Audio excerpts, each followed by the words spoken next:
जेवर में मौजूद हैं और आज हमारा जो मुद्दा रहने वाला है लोकसभा चुनाव 2024 को लेकर। गांव भी आवाज दे रहा है कि 80% वोट भारतीय जनता पार्टी के फाले में, मोदी जी के लिए वोट है। तो यहाँ जीत में तो कहीं वही नहीं है, और जीत भी हमारे यशस्वी प्रधानमंत्री के बाद पूरे भारत में जीत होगी तो महेश शर्मा सांसद जी की होगी। देखिए, सबसे पहली बात तो पार्टी का नाम ही बीजेपी है, बहुत झूठी पार्टी। और पहला झूठ तो यहाँ ये आ चुका है कि 400 से भी ज्यादा सीटें हमारी आने वाली हैं, जबकि देश के अंदर 200 सीटें ऐसी है साउथ की जहाँ इनका खाता तक खुलने वाला नहीं है। तो इनकी बातों पे इतना विश्वास करने की आवश्यकता नहीं है। आज मोदी जी की सरकार है तो ये तो भारतीय जनता पार्टी की सरकार है, वो हमारे एक इंजन है, वो हमारे देश को चला रहे हैं, हम उसके सब पहिए हैं, हम दौड़ लगा रहे हैं उनके साथ, एक से एक मिलकर चले हुए आगे। तो मोदी जी हर चीज की गारंटी दे रहे हैं, देश को एक सूत्र में पिरो रहे हैं। उन्हें मान सम्मान दिया जा रहा है, तो कैसे नहीं आएगी बीजेपी? देखिए, मैं भाई साहब की बात सुन रहा था अभी। आप प्रधानमंत्री जी के बारे में साहब कह रहे थे, और मोदी जी ने एक बहुत बढ़िया नारा दिया था कि बेटी बचाओ और बेटी पढ़ाओ। ठीक है, आप प्रधानमंत्री हैं इस देश के, कोई छोटे मोटे नेता नहीं है भाई साहब। आप इस देश के सर्वोच्च पद पर बैठे हुए हैं, और मोदी जी के अगर चलिए हम मानते कि वो जबान से फिसल गई, निकल गया, क्या मोदी जी ने उसके लिए देश की जनता से माफी मांगी? क्या महिलाओं से माफी मांगी? सपोज करो अब की बार रही बीजेपी सत्ता में, फिर से आ गई, तो फिर क्या होगा? फिर कौन से गठबंधन बनाओगे? फिर संविधान नहीं रहेगा जी, संविधान खत्म हो जाएगा बीजेपी आगे दोबारा। ये जो कह रहे हैं, ये संविधान के बारे में जो बात कर रहे हैं, इन पर कुछ बचा ही नहीं है, इन पर नेता ही नहीं है कोई। संविधान बचाने वाली बात कर रहे हैं। संविधान बचाया तो भाजपा ने बचाया है, हमारे नरेंद्र मोदी जी ने बचाया है। जहाँ पर ये 400 प्लस की कहते हैं, 400 प्लस क्या इन्होंने पहले ही फिक्स कर लिए? जो 400 प्लस के दावे करते हैं, इनके सभी झूठे दावे हैं, कहीं भी कोई सच्चाई नहीं है। जहाँ पर हमारे साथ बहन मायावती भी साथ में आएंगी, तो मैं कहता हूँ पूरा ही देश में पूरा परिवर्तन हो जाएगा। और हम कहते हैं कि 400 प्लस वो इंडिया गठबंधन के होंगे।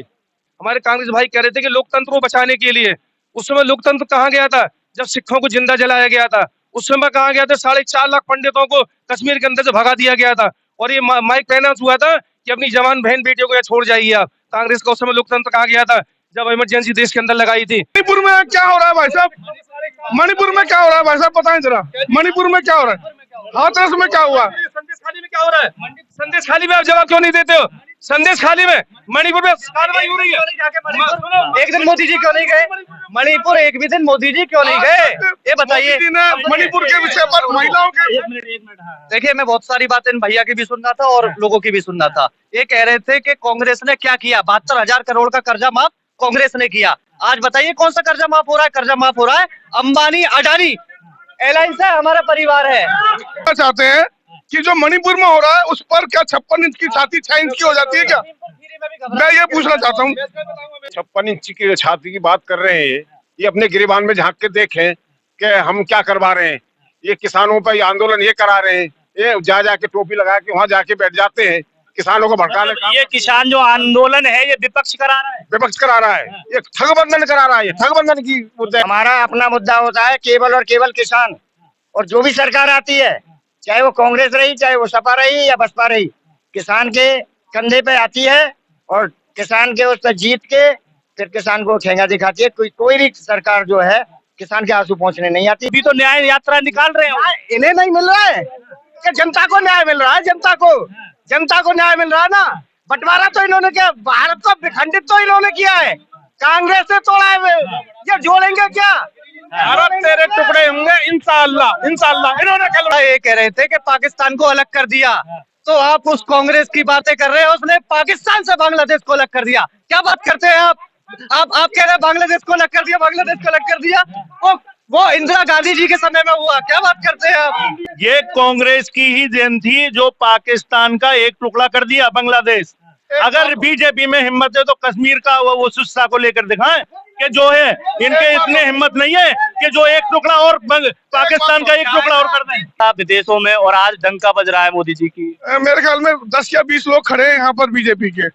अगर विदेश के अखबार, किसी भी अखबार में, एक अखबार में भी अगर एक हेडलाइन दिखा दे मोदी जी की, तो हम मान जाए कि आप सच बोल रहे हैं। वो लोग एजुकेशन पे और उस पर शुद्धता की बात करते हैं, जिन्होंने एजुकेशन को ही ध्वस्त करके रख दिया था। जो एजुकेशन नाम की चीज ही देश में नहीं बची थी, वो आज एजुकेशन के लिए बात करते हैं, स्वच्छता की बात करते हैं। लखीमपुर खीरी में शांतिपूर्वक धरना दे रहे किसानों के ऊपर एक सांसद के बेटे के द्वारा गाड़ी चलाई गई थी, तब संविधान कहा गया था? वो बीजेपी सरकार थी ना, उसमें संविधान की ध्वजा ऐसे उड़ाई गई, उस पर आज तक कोई कार्रवाई नहीं की गई। और मैं कहता हूं, अभी महोदय जी कह रहे थे कि किसान को 4% पे ब्याज पे पैसा मिलता है।